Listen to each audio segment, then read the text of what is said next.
दोस्तों, अगर विपक्ष समझदार होता और ईमानदार होता तो वो ऐसी स्थिति ला सकता था जिसमें मोदी सरकार खतरे में आ सकती थी। नमस्कार दर्शकों, मैं विनोद जूनियर। चर्चा में आप सभी का स्वागत है। मेरे साथ इस वक्त P3 भारत के चीफ एडिटर राजेंद्र कुमार सचदेवा जी मौजूद है। सर, आपका स्वागत है। नमस्कार। वरिष्ठ पत्रकार हमारे साथ राजीव सक्सेना जी मौजूद है। सर, आपका भी स्वागत है। नमस्कार। क्या विपक्षी मोदी को जिताएंगे? इस चर्चा पर हम सवाल कर रहे हैं, इस चर्चा के बारे में हम डिस्कस कर रहे हैं। सबसे पहले हम सचदेवा साहब आपसे बात करेंगे जी। जो क्वेश्चन है वो यही है कि क्या विपक्ष मोदी को जिताएंगे इस बार? देखिए, आपने बहुत महत्वपूर्ण प्रश्न उठाया है। पिछले 3 लोकसभा चुनाव हो चुके हैं जी, 2014, 19 और 24।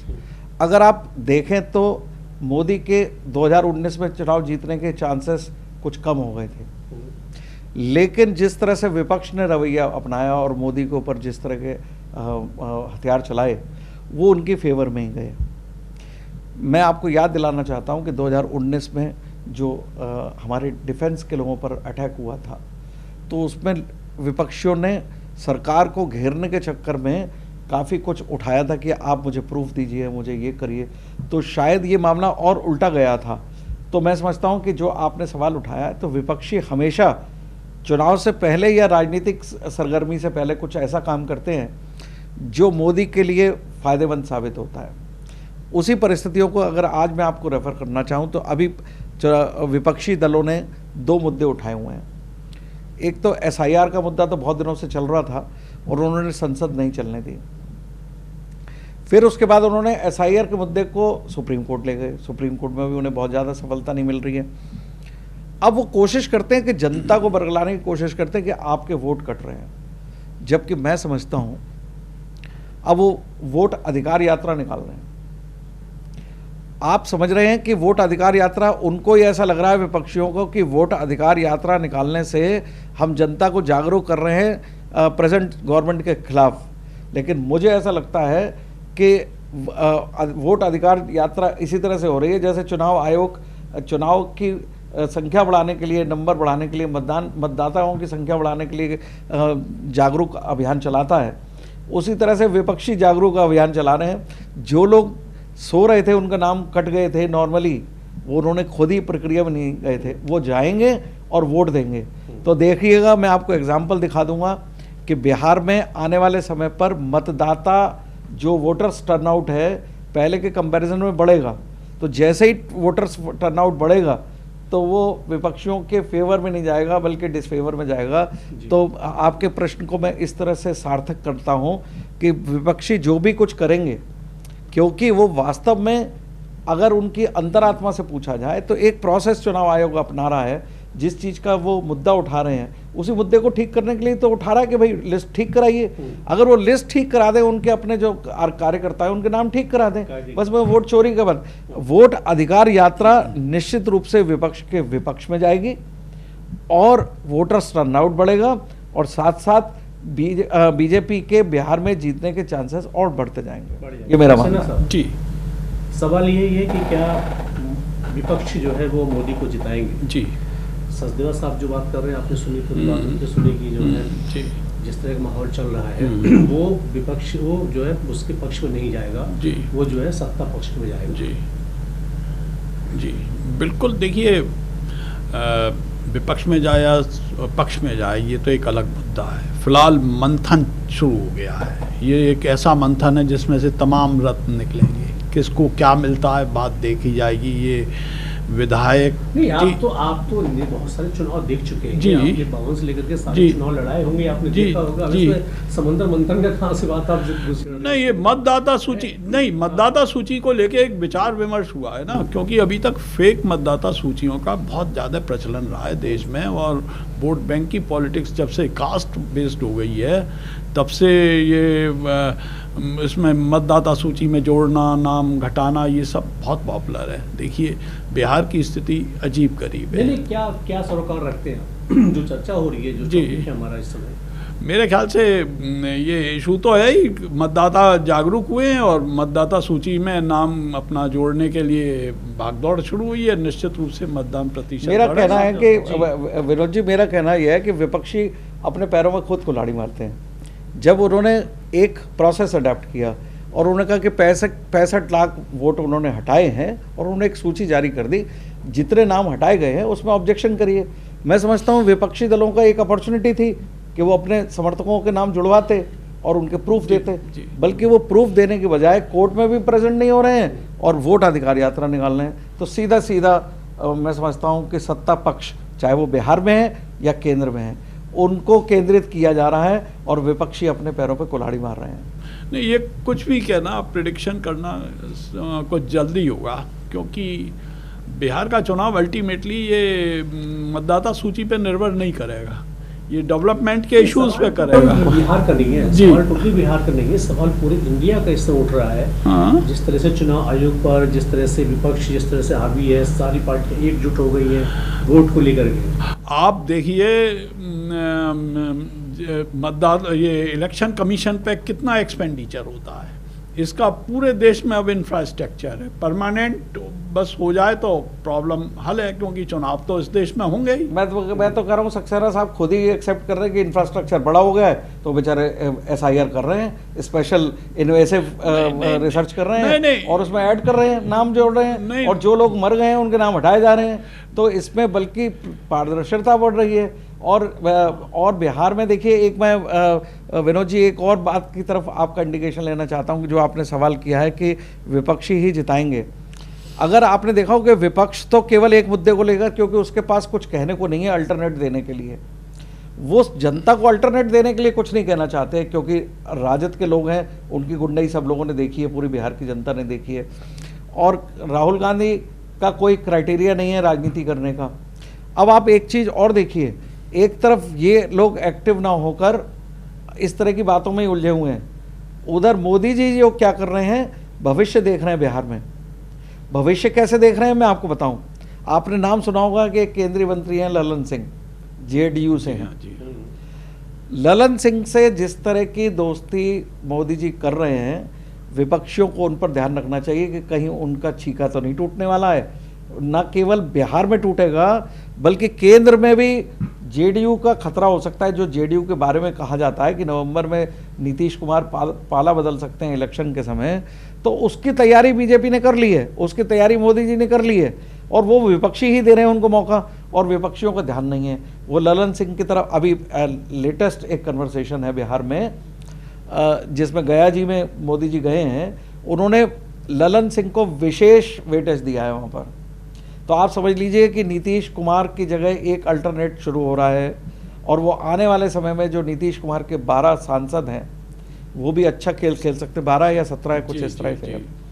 तो देखिए, ये जो विपक्षी हैं वो बल्कि वर्कआउट ना करने की जगह अपने जीतने के चांसेस को और माइनस कर रहे हैं। अब मैं आपका ध्यान एक और तरफ दिखाना चाहता हूं जो बिहार से कनेक्ट करता है, लेकिन वो लग रहा है केंद्र का मुद्दा है। अभी अभी सरकार एक संशोधन लाई है संविधान में जी, 130वां संशोधन है।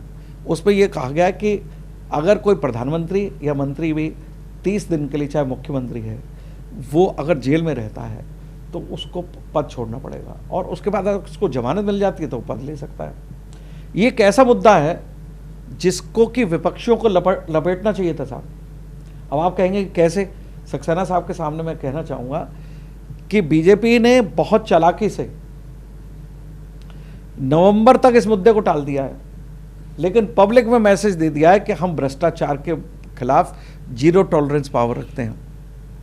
उन्होंने कहा कि हमने, देखिए, उदाहरण दिया है केजरीवाल का कि वो जेल से घर चलाते रहे। अब इनडायरेक्टली उन्होंने बिहार के लोगों को मैसेज दिया है कि लालू प्रसाद फैमिली भी अगर आप उसको वोट देंगे तो वो बेकार हो जाएगा, क्योंकि अगर वो 30 दिन तक अगर जेल चले गए तो लालू प्रसाद फैमिली भी बिहार में मुख्यमंत्री नहीं बन पाएगी। या फिर कूटनीति चल रही है। सुनिए, देखिए, राजनीति और कूटनीति दोनों एक समकक्ष शब्द हैं। आप देखिए, इसे कहते हैं राजनीति, चाणक्य नीति। अब उन्होंने क्या किया, ये संसद में उठाया, और उन्हें मालूम था कि विपक्षी इसको विरोध करेंगे, क्योंकि विपक्ष को तो एक बात समझ में आ गई है। मैं अगर सक्सेना साहब की तरफ मुखातिब होकर बात करूं, तो सक्सेना साहब, आपको लगता है कि विपक्ष ने जो संसद में इसका विरोध किया वो सही विरोध किया या गलत विरोध किया? नहीं, आप एनफोर्समेंट एजेंसीज की जो बात करते हैं, जब वो गिरफ्तार करती हैं ईडी की तो बात बाद में रही, सीबीआई की ले लीजिए या स्टेट लेवल की कर लीजिए, उनमें एवरेज निकालिए, एक भी व्यक्ति को 30 दिन में जमानत नहीं मिली है। अच्छा सक्सेना साहब मुझे ये तो बताइए, इसका मतलब जिसे आपने गिरफ्तार कर लिया उसे पद से हटना। इसका मतलब विपक्षियों को पता है कि वो गिरफ्तार हो जाएंगे। अच्छा दूसरी चीज, ऐसा और नहीं सक्सेना साहब, आपको क्या लगता है कि ईडी बिना किसी छोटे से आधार के, देखिए उसको प्रूफ कर पाए या ना कर पाए, बिना किसी छोटे से आधार पे विपक्षियों को ईडी में ला देगी? तो उसने तो प्रधानमंत्री को भी रखा है। मान लिया अगर आप सत्ता में आ जाते हैं तो प्रधानमंत्री के विरुद्ध आप कर लेना ईडी का प्रयोग। लेकिन आप जो कह रहे हैं कि ये प्रोसीजर, इसका मतलब आप जो कहना चाहते हैं कि विपक्ष ने सही मुद्दा उठाया है कि विपक्ष को चिंता हो गई है कि वो जेल जाएंगे। इसका मतलब आपने सुना होगा चोर की दाढ़ी में तिनका। तो विपक्षियों को ये, खासकर बिहार के लोगों को लग रहा है और खासकर ममता बनर्जी को लग रहा है वो प्रमुखता से विरोध कर रही है, और राहुल गांधी तो पहले से ही जमानत पे हैं। अगर ये देखिए, अगर ये बात विपक्ष पे लागू होती है तो पक्ष में भी लागू होती है। बीजेपी को भी कोई विधायक आने वाले समय पर, आप लोग अगर कांग्रेस दल में आ जाती है तो ये कानून जो है उनके लिए भी सिरदर्द बन जाएगा, बीजेपी वालों के लिए। लेकिन मोदी जी ने जो मुद्दा उठाया है, संसद में उठवाया है, वो विपक्ष को, मैं समझता हूँ अगर विपक्ष समझदार होता, दोस्तों अगर विपक्ष समझदार होता और ईमानदार होता तो वो ऐसी स्थिति ला सकता था जिसमें मोदी सरकार खतरे में आ सकती थी। विपक्ष इस बात को लेकर चूक गया है क्योंकि उसमें कहीं भी कैलकुलेशन करना नहीं आता है, उनको आदत रही है कि विरोध ही करना है।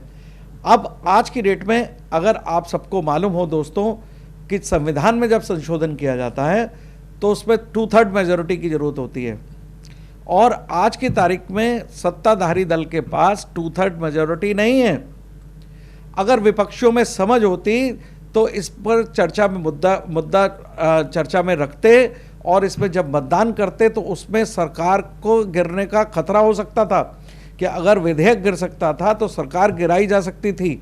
लेकिन विपक्ष का जो मेंटल कैलकुलेशन है, जो उनकी राजनीतिक समझ है, मैं समझता हूं कि उन्हें खुद को केवल डर लगता है कि कोई भी कानून, अगर जनता, यहाँ पर भी विपक्ष जनता के द्वारा बीजेपी को जिताने जा रहा है। मैं आपको सबको स्पष्टता से बता रहा हूँ कि जनता ये समझ रही है कि भ्रष्टाचार के मुद्दे पर इसमें क्या फ़र्क पड़ता है, बीजेपी का भी आदमी हो सकता है और कांग्रेस का भी आदमी हो सकता है कि साहब ईडी जब करती है तो इसका मतलब है कि आप सबको पहले से ही खतरा है कि हम जा सकते हैं और हम मंत्री नहीं बन पाएंगे।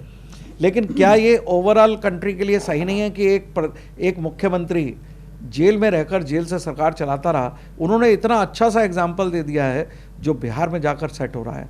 तो एक तीर से दो निशाने किए गए हैं जिसको विपक्ष नहीं समझ पाया। विपक्ष चाहता तो इस पर चर्चा कराता, जेपीसी में नहीं जाने देता। विनोद जी, सरकार ने बहुत चालाकी से ये मुद्दा पब्लिक को दे दिया है कि हम ये चाहते हैं, और वहाँ पर क्या होगा, नवंबर तक चुनाव आ जाएंगे और जब तक विंटर सेशन आएगा लोकसभा का तब तक चुनाव हो चुके होंगे। जेपीसी की मुद्दा मामले, लेकिन वो बीजेपी और सत्ताधारी पक्ष जेडीयू वगैरह सब इस मुद्दे को उठाएंगे और जनता का वोट पाएंगे, और विपक्ष यहाँ पर चूक चुका है। इन्होंने बिहार जितवा दिया है इस मुद्दे से भी, ऐसा मेरा मानना है। जी, यानी कि आप ये कहना चाह रहे हैं जिसने 70 साल से सरकार चलाई उसके बाद दिमाग नहीं है, आप क्या मानते हैं? नहीं, खूब दिमाग है, पर अगर प्रिविलेज क्लास, विशेष अधिकार आप सबके खत्म कर दीजिए हैं, पार्लियामेंट मेंबर्स के, और ये जो विशेष अधिकार और ये पार्लियामेंट में बोलने के सबके राइट खत्म कर दिए, FIR दर्ज हो, जेल में बोलने के अधिकार की बात हो रही है। नहीं, ये बोलने की कहाँ बात हो रही है? नहीं, एक प्रोसेस है इस देश का, दुनिया का। आप कभी कभी कहते हैं संविधान की समीक्षा नहीं, संविधान की न्यायपालिका स्वतंत्र न्यायपालिका है, आप एक तरफ फिर न्यायपालिका पे दोष उठा रहे हैं बस FIR करके, और न्यायपालिका उनको जेल डाल देगी, न्यायपालिका जेल पे डाल देगी। एक चीज बताइए, प्रोसीजर का अगर गलत, अगर आप देखिए ईडी के बारे में भी सुप्रीम कोर्ट ने कुछ एक डायरेक्शन दिए हैं कि आप इस तरह से नहीं गिरफ्तार करेंगे, लेकिन कहने का मतलब ये ना कहें कि आप FIR कराइए और जमा करा दीजिए। इसका मतलब तो कोई कानून ही ना बने।